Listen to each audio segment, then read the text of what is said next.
വെളിയങ്കോട് സ്വദേശിയായ യുവാവിനെ ചാവക്കാട് പോലീസ് മർദ്ദിച്ചതായി പരാതി. സുഹൃത്തുക്കളുമൊത്ത് എടക്കഴിയൂർ നേർച്ച കാണാൻ പോയ വെളിയങ്കോട് പയ്യക്കാട്ട് ആരിഫിന്റെ മകൻ 18 വയസ്സുകാരനായ അനസിനെയാണ് ചാവക്കാട് പോലീസ് കസ്റ്റഡിയിലെടുത്ത് മർദ്ദിച്ചത്. ശനിയാഴ്ച പുലർച്ചെ 3 മണിയോടെയാണ് സംഭവം നടക്കുന്നത്.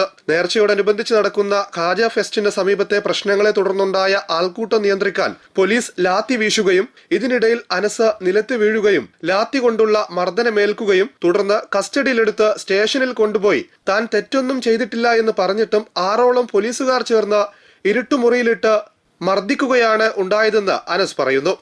കൂടാതെ മർദ്ദന വിവരം പുറത്തു പറഞ്ഞാൽ പാസ്പോർട്ട് വെരിഫിക്കേഷൻ അടക്കമുള്ള കാര്യങ്ങൾക്ക് തടസ്സം നേരിടുമെന്ന് ഭീഷണിപ്പെടുത്തിയതായി പറഞ്ഞു.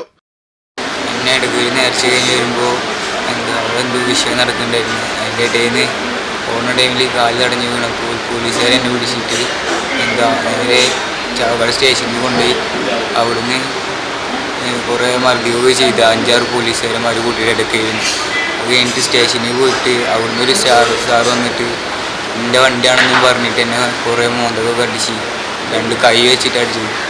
ലാത്തി കൊണ്ട് ചങ്കിലൊക്കെ കുറേ അടിച്ചു. ഓരോ വരുന്ന സാറുമാരൊക്കെ എന്നോട് പറയാം എന്തിനാ ഞങ്ങൾ അടിച്ച കാര്യം പറഞ്ഞ ഡോക്ടറിനോട് വീണതാന്ന് പറയായിരുന്നില്ലേ, അങ്ങനെ ഓരോന്ന് പറയാം. പിന്നെ എനിക്ക് എത്ര വയസ്സായി 18 എന്ന് പറഞ്ഞപ്പോൾ അവർ പറഞ്ഞു പാസ്പോർട്ട് കട്ടാകും എൻ്റെ, എനിക്ക് പാസ്പോർട്ടും ഇല്ല ഒന്നുമില്ല, ഇവിടെ ജയിലിനപ്പുറത്ത് നിന്ന് നടത്തിയില്ലാണ് അവിടെ കൊണ്ടേക്ക് എടുക്കുന്നത് പറഞ്ഞപ്പോൾ ഉപദ്രവിച്ചു. പാർട്ട് ടൈം ജോലി ചെയ്ത് +2 പഠനം മുന്നോട്ട് കൊണ്ടുപോകുന്ന വിദ്യാർത്ഥി കൂടിയാണ് അനസ്. പോലീസ് മർദ്ദനത്തിൽ കഴുത്തിലും കൈക്കും കാലിനും പരിക്കേറ്റതിനാൽ പൊന്നാനി താലൂക്ക് ആശുപത്രിയിൽ ചികിത്സയിൽ കഴിയുകയാണ്. സംഭവവുമായി ബന്ധപ്പെട്ട് ഉന്നത പോലീസ് ഉദ്യോഗസ്ഥർക്കും മുഖ്യമന്ത്രിക്കും മനുഷ്യാവകാശ കമ്മീഷനും പരാതി നൽകിയിരിക്കുകയാണ് കുടുംബം.